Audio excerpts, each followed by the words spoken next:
Assalamualaikum warahmatullahi wabarakatuh. Perkenalkan, nama saya Sulistianingsih. Saya merupakan mahasiswa dari Universitas Haloleo, Fakultas Ilmu Budaya, Program Studi Sastra Inggris. Nah, di sini saya merupakan relawan mengajar dari rumah yang diselenggarakan oleh Kemendikbud yang ditujukan untuk para siswa maupun siswi yang mengalami kesulitan dalam proses belajar. Nah, adapun kebijakan dari Kemendikbud belajar merdeka, kampus merdeka. Namun kebijakan-kebijakan tersebut ada beberapa, tetapi yang akan saya paparkan itu hanya satu, yaitu kebijakan mengajar dari rumah. Nah, adapun latar belakang dari kegiatan tersebut yaitu karena kualitas pendidikan dasar dan menengah di Indonesia masih sangat rendah. PISA 2018 peringkat Indonesia nomor ke-7 dari bawah. Mengacu pada keberhasilan program PTM atau TKS, Profesor Kusnadi, program Indonesia Mengajar dan sebagainya. Nah, mahasiswa dapat terjun menjadi pengajar di sekolah-sekolah yang kekurangan guru. Nah, untuk tujuan dari mengajar dari rumah ini yaitu memberikan kesempatan bagi mahasiswa yang memiliki minat dalam bidang pendidikan untuk turut serta mengajarkan dan memperdalam ilmunya dengan cara menjadi guru di sekolah. Nah, untuk tujuan yang kedua yaitu membantu pemerataan kualitas pendidikan serta relevansi pendidikan dasar dan menengah di pendidikan dan perkembangan zaman. Nah, untuk tanggung jawab dari perguruan tinggi ke mahasiswa yaitu memberikan kesempatan kepada mahasiswa untuk mengikuti program mengajar di sekolah yang diselenggarakan oleh Kementerian Pendidikan dan Kebudayaan atau disingkat Kemendikbud. Untuk tanggung jawab yang kedua, yaitu data sekolah ditetapkan oleh Kemendikbud serta jumlah pengajar yang dibutuhkan diajukan oleh masing-masing pemerintah daerah. Untuk yang ketiga, yaitu memberikan dosen pendamping untuk melakukan pendampingan ataupun pelatihan, monitoring, serta evaluasi terhadap kegiatan mengajar di sekolah yang dilakukan oleh mahasiswa. Dan yang terakhir yaitu melakukan penyetaraan jam kegiatan kemanusiaan untuk diakui sebagai adapun latar belakang mengapa saya mengikuti program relawan mengajar dari rumah. Jadi saya akan cerita sedikit mengenai latar belakang kenapa saya mengikuti program ini. Karena banyak orang-orang di sekitar saya, baik itu teman, keluarga maupun tetangga-tetangga yang mengeluh karena anak-anaknya pada tingkat sekolah dasar maupun sekolah menengah pertama yang mengalami kesulitan ketika proses belajar mengajar. Kenapa? Karena sekarang pemerintah kan mengeluarkan kebijakan mereka harus melakukan belajar itu secara di rumah dan mengharuskan mereka mempunyai gadget. Dan juga jaringan mereka harus mumpuni untuk menerima materi dari guru. Akan tetapi tidak semua orang tua bisa memenuhi kriteria tersebut. Karena apa? Kita lihat perekonomian ketika pandemi ini datang, pendapatan mereka menurun drastis. Sehingga ketika para siswa maupun siswi yang tidak mempunyai gadget, mereka tidak akan menerima materi dari guru sehingga pelajaran mereka ketinggalan. Nah, untuk aspek yang kedua, masalah jaringan. Bagaimana ketika guru mengajar tiba-tiba di tengah mengajarnya itu jaringannya jelek? Nah, tentunya proses belajar mengajar tidak efektif dong. Nah, oleh karena itu, syukurnya Kemendikbud mengeluarkan program mengajar dari rumah. Nah, mengajar dari rumah ini diperuntukkan untuk para mahasiswa ataupun mahasiswi yang mau menjadi relawan untuk mengajar para adik-adik siswa-siswi sekolah dasar maupun sekolah menengah pertama secara langsung, yaitu para mahasiswa-mahasiswi mendatangi langsung di rumahnya dan mengajarnya sesuai bidang yang mereka mumpuni. Nah, alhamdulillah karena saya bidangnya itu bahasa Inggris, jadi saya mengajarkan mereka itu mengenai bahasa Inggris. Bahasa Inggrisnya pun saya ajarkan masih dasar sekali karena mereka juga tidak mengetahui lebih mengenai bahasa Inggris. Bahkan ketika saya bertanya mengenai mereka, mereka sudah tahu tidak perbedaan verb, adverb, adjective. Mereka tidak tahu.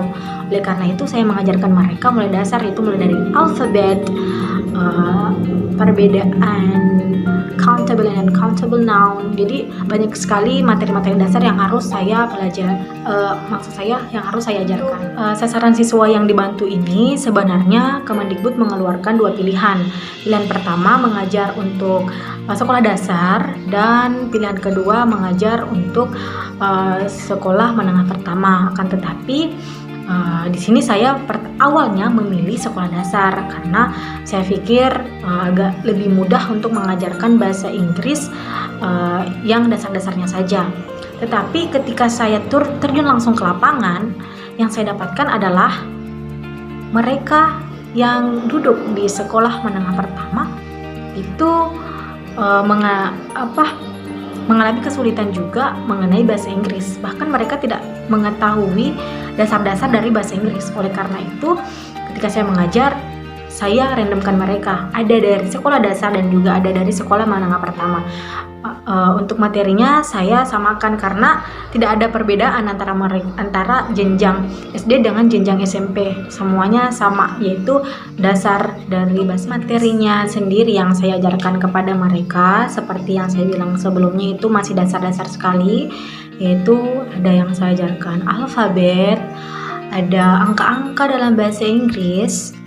Terus ketika hari kedua itu saya sudah mengajarkan mereka juga tentang nama-nama hewan dalam bahasa Inggris, nama benda yang ada di sekitar rumah, terus nama hewan, ada juga nama warna. Dan ketika mereka sudah banyak kosakata tersebut, saya langsung mengajarkan mereka yang satu tingkat lah, yaitu tentang kosakata verb, adjective, noun, and adverb, pronoun. Jadi mereka saya ajarkan seperti itu. Nah, ketika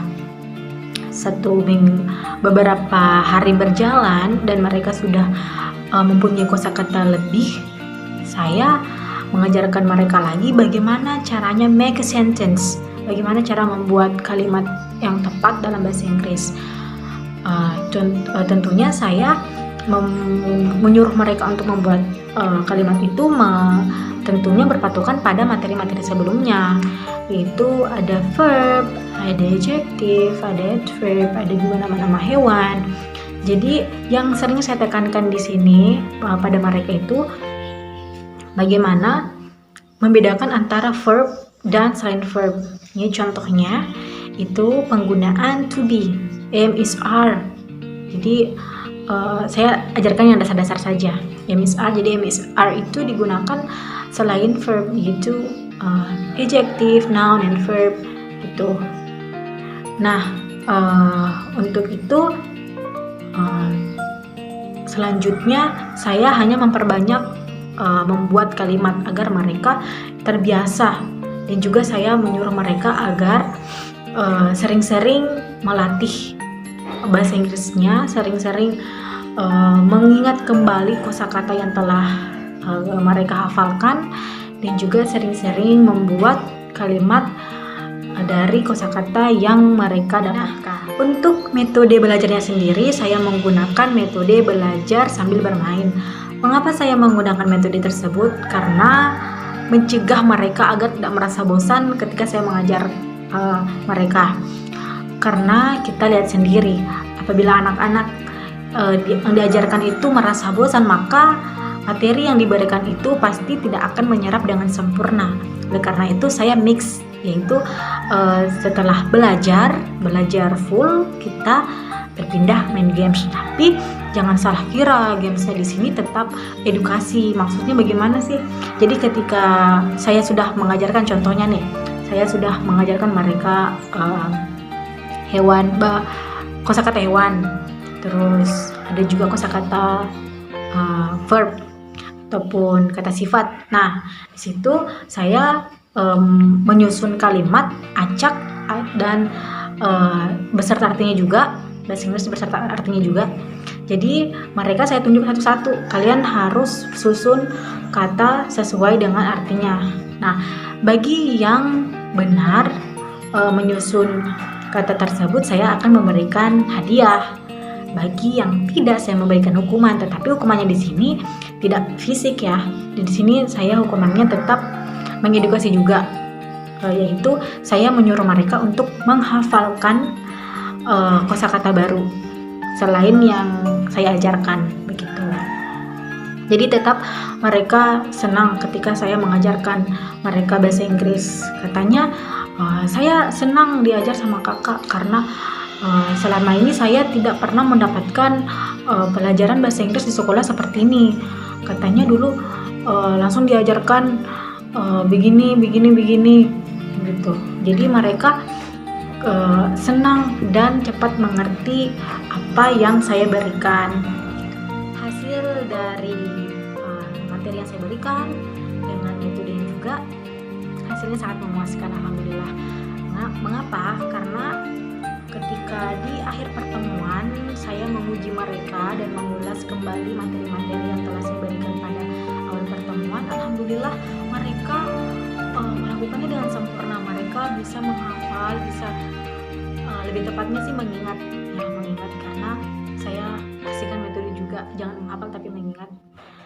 Alhamdulillah mereka itu banyak sekali perubahannya, dimulai dari mereka tidak tahu apa-apa, tidak tahu mengenai pengucapan alfabet yang benar, terus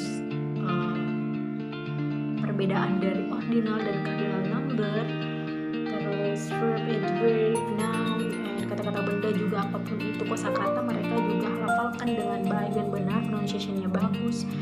Dan itu saya sangat bangga sekali pada mereka, terutama pada diri saya sendiri, karena awalnya saya ragu untuk bisa mengajar mereka karena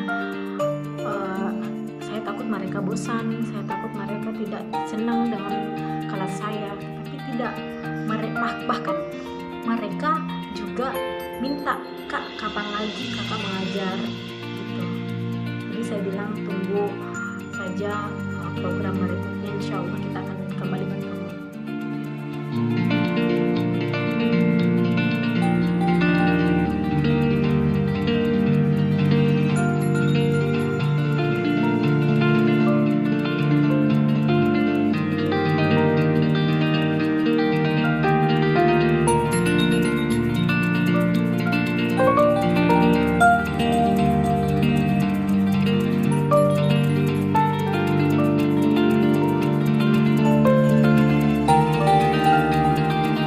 Itulah tadi sedikit pengalaman yang saya ceritakan, walaupun memang terlalu berbelit-belit, tetapi saya sangat senang dengan adanya program ini, sangat membantu saya dan juga sangat membantu para siswa-siswi, para guru, para orang tua yang mengalami kesulitan karena adanya pandemi ini. Semoga pandemi ini cepat berlalu dan kita bisa melakukan aktivitas secara normal kembali. Dan juga para mahasiswa-mahasiswi, para teman-teman volunteer, saya ucapkan banyak terima kasih atas kesabarannya, atas waktu yang telah kalian berikan untuk mengajar para adik-adik dan membantu sesama untuk meningkatkan pendidikan Indonesia. Salam dari saya. Assalamualaikum warahmatullahi wabarakatuh.